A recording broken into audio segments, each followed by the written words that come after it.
Alright guys, welcome back. Today is day number 14. I can't really do it. 5, 10, 14.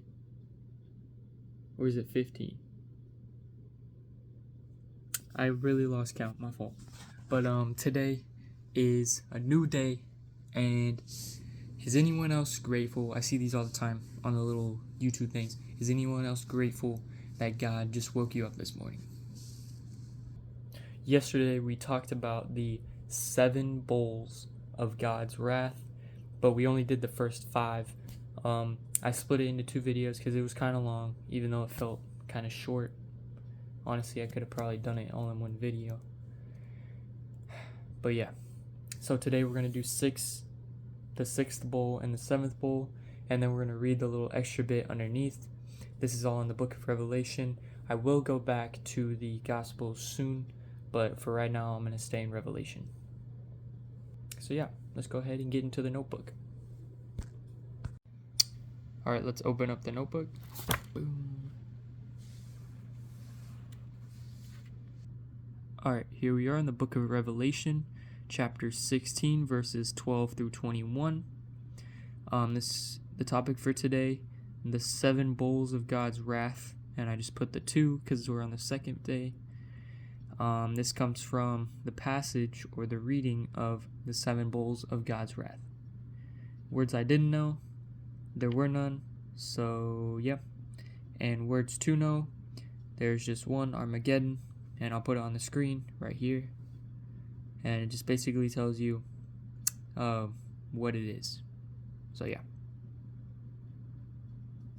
Alright, let's go ahead and get into the Bible. Alright, here we are with the Bible opened.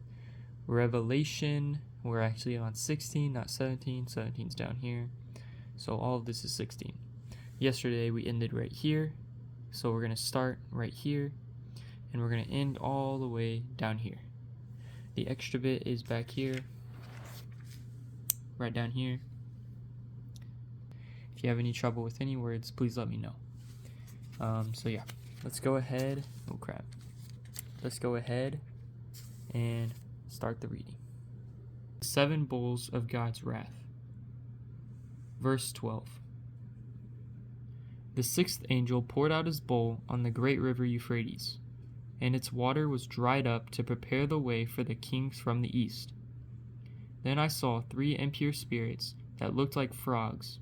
They came out of the mouth of the dragon, out of the mouth of the beast, and out of the mouth of the false prophet. They are demonic spirits that perform signs, and they go out to the kings of the whole world, to gather them for the battle on the great day of God Almighty. Look, I come like a thief. Blessed is the one who stays awake and remains clothed, so as not to go naked and be shamefully exposed. Then they gathered the kings together to the place that in Hebrew is called Armageddon. The 7th angel poured out his bowl into the air, and out of the temple came a loud voice from the throne, saying, "It is done." Then there came flashes of lightning, rumblings, peals of thunder, and a severe earthquake. No earthquake like it has ever occurred since mankind has been on earth. So tremendous was the quake. The great city split into 3 parts, and the cities of the nations collapsed. God remembered Babylon the Great and gave her the cup filled with wine of the fury of his wrath. Every island fled away, and the mountains could not be found. From the sky, huge hailstones, each weighing about 100 pounds, fell on people, and they cursed God on account of the plague of hail, because the plague was so terrible. Alright, here we are on the extra bit. It does talk about chapter 15 through chapter 16, but this is just a little bit before when the angels receive the bowls. So this talks about the angels and what the bowls did. This is just the angels when they received the bowls. Chapter 15. So let's go ahead and read this. The 7 angels with the bowls of God's judgment are portrayed in these chapters. After their actions, the wrath of God directed against the unbelieving world will be complete. As sure as the coming of dawn, the day of reckoning will arrive. There will be a day when we have to face the truth about our lives. If we learn to see the truth now, confessing our sin and asking God to redeem us, we will not have to fear seeing the truth later. Alright guys, so that's it for this video. Thank you guys for listening. Thank you guys for reading with me if you were. I appreciate it.